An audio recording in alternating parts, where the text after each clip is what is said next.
एथ पे कमीशन, इसकी चर्चा पूरे देश भर में हो रही है कि 8वां वेतन आयोग कब आएगा, कब से लागू होगा, सैलरी कब बढ़ेगी। ऐसे कई सवालों का जवाब देश भर में केंद्र सरकार के कर्मचारी पूछ रहे हैं और आखिरकार सरकार ने इस सवाल का जवाब देते हुए 8वें वेतन आयोग पर अपनी चुप्पी तोड़ी है। सरकार ने कहा है कि 8वें वेतन आयोग के लिए जैसे ही अध्यक्ष और सदस्यों की नियुक्ति हो जाएगी, इसे अधिसूचित कर दिया जाएगा। इस पर बात करने के लिए विस्तार से इसको हम लोग समझने के लिए हमारे साथ जोड़ रहे हैं all India NPS employees federation के नेशनल प्रेसिडेंट और national mission for old pension scheme Bharat के chief leader doctor Manjeet Singh Patel. Sir, बहुत बहुत स्वागत है आपका द बोनस में। थैंक यू, बहुत बहुत धन्यवाद। बहुत बहुत धन्यवाद। हम लोग बातचीत आगे बढ़ाएं उससे पहले दर्शकों को सब बता देते हैं कि ऑलरेडी हमने 8वें वेतन आयोग पर एक विस्तार से वीडियो है 20-25 मिनट का, वो रिकॉर्ड किया है, तो उसमें वो वीडियो भी जाकर आप लोग देख सकते हैं कि कितनी सैलरी बढ़ेगी, कैसे क्या सरकार ने स्टेप्स लिए हैं अब तक, उस पर बातचीत की गई है। ये थोड़ा सा एक अपडेट आया है तो उस पर बातचीत करेंगे और इसको समझेंगे कि संसद में क्या क्या डिस्कशन हुए, क्या सवाल पूछे गए थे, क्या सरकार की ओर से जवाब दिया गया, उस पर हम मंजीत सर से बात करेंगे। मंजीत जी, पहला सवाल मेरा यही है कि संसद में जो सरकार से कौन से सवाल पूछे थे सांसद टी.आर. बालू और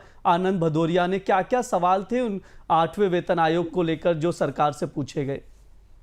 जी, त्रिवेदी साहब, कल जो लोकसभा में टी.आर. बालू साहब और आनंद भदौरिया साहब जो सांसद जी हैं, इनका ये सवाल लगा था कि 3 सवाल बेसिकली उन्होंने पूछे थे इसमें कि भारत सरकार की क्या 8वें पे कमीशन को गठित करने की कोई योजना है, अगर है योजना है तो अभी तक कमेटी का या जो उसके जो मेंबर्स का जो ऑफिशियल अनाउंसमेंट है वो क्यों नहीं हुआ है, और नहीं हुआ है तो वो कब होगा, होगा या नहीं होगा।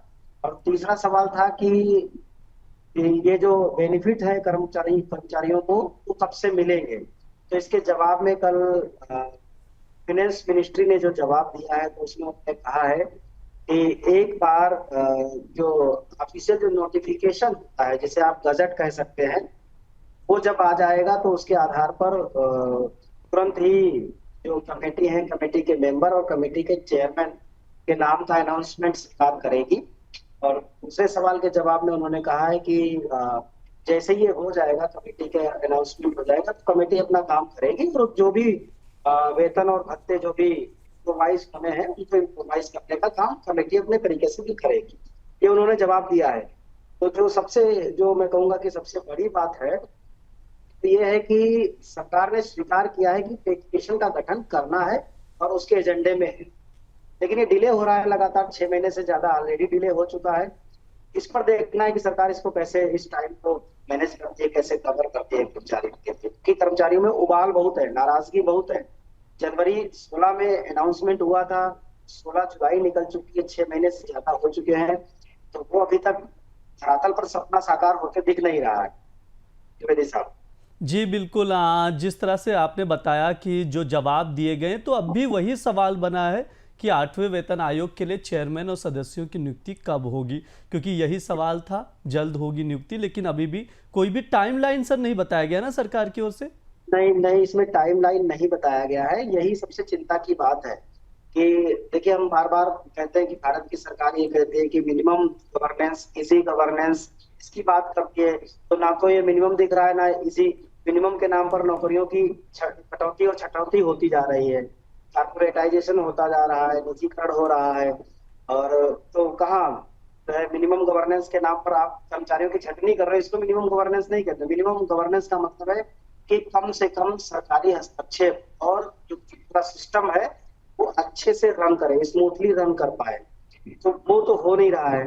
और 6 महीने डिले ये कोई छोटी मोटी बात नहीं है। इससे पहले भी विधि साहब, भारत की सरकार पर सेंट्रल गवर्नमेंट एम्प्लॉइज का और पेंशनर्स का 18 महीने का डीए का एरियर ड्यू है, और वो बहुत ज्यादा बड़ी रकम नहीं है, 3,500-4,000 करोड़ के आसपास है, तो वो भी अभी नहीं दी गई है। उससे भी 10 से 12% का कर्मचारियों का नुकसान हो रहा है, तो वो तो नुकसान हो ही रहा है, बस पे कमीशन अभी अधर में लटका हुआ है। तो इन सारी चीजों को लेकर के कर्मचारियों के मन में थोड़ा ऊहापोह की स्थिति बनी हुई है कि ये करेंगे भी नहीं करेंगे, ये दिक्कत है। तो वो हम पर भी दबाव आता है कहीं ना कहीं। तो हमने अभी जो आपके साथ हम पिछले इंटरव्यू में भी बैठे थे, हमने उसमें भी भारत सरकार से अपील की थी कि 15 अगस्त तक हम जो डेडलाइन दे रहे हैं, इस तक जो है ऑफिशियली कमीशन के मेंबर्स का, चेयरमैन के गठन का ऐलान हो जाना चाहिए। नहीं होगा तो all India NPS employees federation देश भर के एम्प्लॉयज को इकट्ठा करके फिर मजबूरन प्रदर्शन करेगी, दिल्ली में आकर के विरोध प्रदर्शन करेगी इसके लिए। जी बिल्कुल। आज सर आपने अधिसूचना की भी बात की कि अधिसूचना जारी की जाएगी, लेकिन कब जारी की जाएगी ये भी नहीं बताया गया है। ये नहीं बताया गया, इसी बात को लेकर के रोष है कि इतना अनसर्टेन क्यों। ये कोई बहुत बड़ा मसला नहीं है सरकार के पास। ऐसा नहीं कि ब्यूरोक्रेट्स की कमी हो, ऐसा नहीं है कि सरकार के पास कोई जस्टिस कोई ना हो। तो ऐसी कहीं कोई दिक्कत दिख नहीं रही है जिसके चलते एक वजह दिख रही है कि हो सकता है बिहार के चुनाव को लेकर के सारी चीजें डिले हो रही हो। बिहार का चुनाव भी आ ही गया है। सरकार अगर बार बार सोचेगी कि हर चीज को, कर्मचारियों के मुद्दों को अगर चुनाव से जोड़ करके देखेगी, तो फिर मजबूरन भी कर्मचारी भी चुनाव ही देखेगा। वो भी देखेगा कि किस पार्टी को वोट करना है, किस पार्टी को नहीं करना है। हमारा साफ मत है कि हम भारत की सरकार से बांटते हैं, भारत की सरकार के साथ लड़ते हैं और भारत की सरकार के लिए काम करते हैं। बड़ा सीधा सा एजेंडा है। हम पॉलिटिकल पार्टियों से न लड़ते हैं, न मांगते हैं और न उनके साथ काम करते हैं। तो लेकिन सरकार अगर इस तरह से देखेगी कि चुनाव आएगा तो उससे राजनीतिक क्या बेनिफिट होगा, क्या नुकसान होगा, तो इस नफा नुकसान को अगर देखेगी तो फिर मजबूरी भी कर्मचारियों की हो जाएगी कि वो भी इस तरह से रिएक्ट करें। जी बिल्कुल। हाँ सर, रिवाइज सैलरी को लेकर भी कहा गया है क्या, कब से लागू कर दिया जाएगा रिवाइज्ड पे स्केल्स को लेकर? द्विवेदी साहब, 24 फरवरी को हमारे डेलीगेशन को पेंशन मंत्रालय ने बुलाया था, डीओपीटी मिनिस्ट्री ने। ओके। माननीय मंत्री जी ने उसकी अध्यक्षता की थी और उनके साथ में पेंशन सेक्रेटरी साहब थे, पेंशन डायरेक्टर साहब थे, तो पूरा प्रतिनिधिमंडल उनका जो की कमेटी होती है।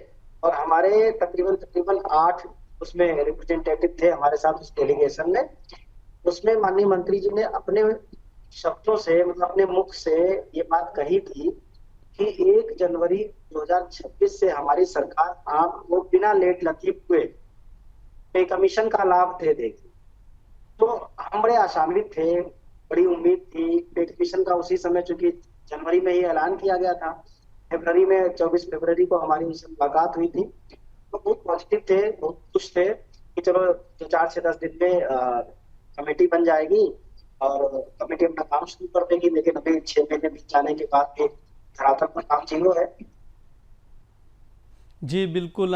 जिस तरह से सर हम लोग सैलरीज की भी बात कर रहे थे, लागू करने की भी बात कर रहे थे, तो अभी तक आयोग ही नहीं गठित किया गया। कौन अध्यक्ष होगा, क्या होगा, वही नहीं पता है। तो मैं आपसे ही ये जानना चाहूँगा, क्या पॉसिबिलिटी लगती है जनवरी 2026 तक या ये 2027-28 तक खींच सकते हैं क्या? देखिए सर द्विवेदी साहब, जो सिनेरियो चल रहा है, क्योंकि बार बार एक बात आती है सामने, और वो आती है कि पे पैनल सिस्टम को बनाया जाएगा। तो चाहे आप पे पैनल सिस्टम बनाओ, चाहे आप कमेटी बनाओ, चाहे आप कमीशन बनाओ, ये सरकार की जिम्मेदारी है वो क्या बनाती है। मेन चीज है पे और जो अलाउंसेस हैं उनका रिवीजन होना है, टीए को मर्ज करना है, एक फिटमेंट फैक्टर को ईजाद करना है, ये काम होना है। हालांकि मैं ऐसा मानता हूं कि 4 महीने सफिशियंट है पूरी पे मैट्रिक्स को रिवाइज करने के लिए। पे मैट्रिक्स को रिवाइज करने में बहुत, ऐसा नहीं लगता कि मुझे कोई बहुत बड़ा काम हो। कुछ रिप्रेजेंटेशन लेने हैं सेंट्रल गवर्नमेंट के डिपार्टमेंट्स की, एसोसिएशन से, यूनियन से, और उसके आधार पर उनकी एनोमलीज को, उनकी समस्याओं को दूर करते हुए फिटमेंट फैक्टर को ईजाद करना है। तो ये बहुत बड़ा, ऐसा नहीं बहुत लंबे समय का काम है। लेकिन जुलाई निकल चुका है चूंकि, तो अब मुश्किल से 6 महीने बचे हैं। तो इन 6 महीनों में बैठकें भी करनी है, सबके रिप्रेजेंटेशन लेने हैं और उनकी समस्याओं को सुनना है, देखना है, फिर फिटमेंट फैक्टर को बनाना है, उस पर भी डिस्कशन होते हैं। तो इस लिहाज से टाइम बचा नहीं है, तो लेट तो होना तय है। ऐसा मुझे दिख नहीं रहा कि 1 जनवरी को दे देंगे, लेकिन देखते हैं कि इजी गवर्नेंस कितना इजी करती है इस काम को। जी बिल्कुल। हाँ, लेट तो हो सकता है, चांसेस है, क्योंकि ऑलरेडी जुलाई महीना शुरू हो गया, मतलब ख़त्म होने आ गया। अगस्त महीना शुरू हो जाएगा 8-10 दिन के बाद। तो ये थोड़ा सा मुश्किल लग रहा है, लेकिन देखते हैं कब तक लागू करेंगे। सर सैलरी की बात कर लेते हैं। बेसिक पे की बार बार चर्चा हो रही है, क्योंकि जब हमने लास्ट वीडियो भी रिकॉर्ड किया तो कई सारे दर्शक जो थे या केंद्रीय एम्प्लॉय थे, उनके कमेंट्स आए थे लगातार कि ऑलरेडी सरकार ने बहुत डिले किया, उससे काफ़ी नाराज़गी भी लग रही थी जिस तरह से कमेंट्स आए थे। उसमें फिटमेंट फैक्टर की बार बार जिक्र होता है, क्योंकि हम लोग अब तक जितनी रिपोर्ट पढ़े उसमें फिटमेंट फैक्टर 2.28 से लेकर 2.86 तक हमने सुना। हालांकि जो केंद्रीय कर्मचारी थे, जो कमेंट्स आए थे उसमें 3.16 मतलब फिटमेंट फैक्टर 3 के ऊपर की मांग की जा रही है। आप क्या बेहतर समझते हैं, कितना फिटमेंट फैक्टर होना चाहिए जिससे बेसिक सैलरी जो है उसमें कितना इजाफा हो जाए? मोदी साहब, इस पे में दो बातें हैं बहुत इंपॉर्टेंट हैं कि एक तो ये है कि इस फिटमेंट फैक्टर से कम नहीं होना चाहिए। फिर दूसरा है कि हमारी डिमांड क्या है, एक्सपेक्टेशन क्या है। तो अगर द्विवेदी साहब हम इसको ऐसे देखें कि दिसंबर 2026 में ये जो करंट होगा वो 57 या 58% के आसपास होगा, या तो 57 होगा या 58 होगा। और दूसरी बात ये देखें कि अगर डीए को जो हमारा मर्ज कर दिया गया होता, अगर पहले तो हमें 10 से 12% का बेनिफिट हो रहा होता, यानी कि दिसंबर 2025 में। तो अगर हम 58% उसको ले लें, 10% इसको लेते हैं, तो 58 और 10 68 हो जाता है। तो 1.68 का तो ये हो गया, यानी कि 1 जनवरी 2026 को 1.68 बिना किसी मतलब जो है इंक्रीमेंट के। अब पे कमीशन आता है तो इसका मतलब है कि ऐसा नहीं कि एक इंक्रीमेंट के बाद आप वहां पर पहले ही पहुंच जाते, तो ये तो पॉसिबिलिटी है नहीं। तो पे कमीशन आता है तो कम से कम आपको 3 से 4 साल का बेनिफिट मिनिमम मिलता है, कि जो सैलरी आपको 3 से 4 साल बाद मिलती वो सैलरी आज आपको मिलनी चाहिए। तो 68 के बाद अगर आप जो है दो इंक्रीमेंट अगर मर्ज कर देते हैं, उसमें जोड़ देते हैं, यानी 6% आप उसमें ऐड कर देते हैं, मोटा मोटा 7%, क्योंकि एक साल में 3% का इंक्रीमेंट है। लेकिन जब उसे आप कंपाउंड रेट में देखेंगे तो वो जो मोटा मोटा है 7% से ऊपर निकल जाएगा 2 साल में। तो 68 और 7 अगर जोड़ते हैं तो आप बनता है जाकर के 1.75। ठीक है। फिर अगर आप 24% की ग्रोथ लेते हैं, 25% की मिनिमम ग्रोथ लेते हैं, जैसा कि पिछले पे कमीशन में दिया गया था, तो 25% की अगर ग्रोथ आप लेते हैं तो आपका बैठता है जाकर के 2.00 फिटमेंट फैक्टर मिनिमम की बात कर। और अगर आप इसमें 3 यूनिट की जगह 5 यूनिट को कंसीडर करते हैं तो तकरीबन तकरीबन आपको 40% 50% का फैक्टर और दिखाएंगे आप।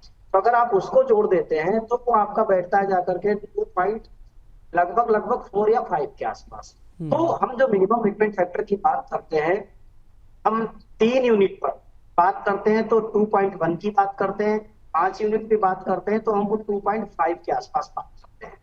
तो हमारा दो तरह से मैं इस बात को रखता हूं कि अगर सरकार ने हमारे 5 लोगों के यूनिट को एक परिवार माना तो उस लिहाज से 2.5 से किसी लिहाज से कम फिटमेंट फैक्टर नहीं होना चाहिए। लेकिन अगर इसी पद्धति से, अगर इसी ढर्रे पे सरकार बनी रही पुरानी परंपरागत परिस्थितियों में भी, तो भी फिटमेंट फैक्टर 2.1 से कम नहीं होना चाहिए। अब बात आती है कि मैक्सिमम कितना जाएगा। मैक्सिमम सर डिमांड के ऊपर है, सरकार के उदारता के ऊपर है, बहुत सारी चीजें उस पर डिपेंड करती हैं कि ऑनरेबल जो उसके कमेटी के चेयरमैन होंगे वो क्या सोचते हैं, कैसे काम करते हैं, उनका रवैया क्या है, बहुत सारे फैक्टर्स हैं उनपे। तो लेकिन हम अगर इन दोनों को एवरेज कर देते हैं 2.1 और 2.5, तो आप देखेंगे कि वो 2.24 या 2.3 के आसपास जाकर के ठहरता है।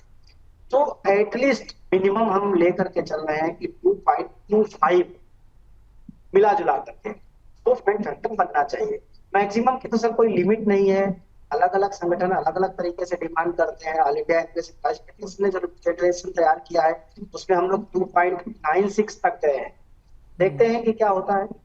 जी बिल्कुल, हाँ, जिस तरह से फिटमेंट फैक्टर सर ने बताया उसके अकॉर्डिंग ही उनकी मांग है मिनिमम और मैक्सिमम कितने फिटमेंट फैक्टर लागू किया जाए सरकार की ओर से। वैसे भी बेसिक पे 18,000 है, इस तरह से 7वें वेतन आयोग के मुताबिक लगातार महंगाई भी बढ़ रही, तो उस हिसाब से फिटमेंट फैक्टर की लागू करने की मांग की जा रही कि मिनिमम वेज जो वेतन है, सैलरी है, उसमें थोड़ी सी इजाफा ठीक ठाक होता हुआ दिखाई दे। लगातार हम लोग सर से, मंजीत सर से बातचीत कर रहे हैं एथ पे कमीशन पर। आगे जाके हम लोग यूपीएस एनपीएस पर भी बातचीत करेंगे, ओपीएस पर भी बातचीत करेंगे, विस्तार से समझेंगे।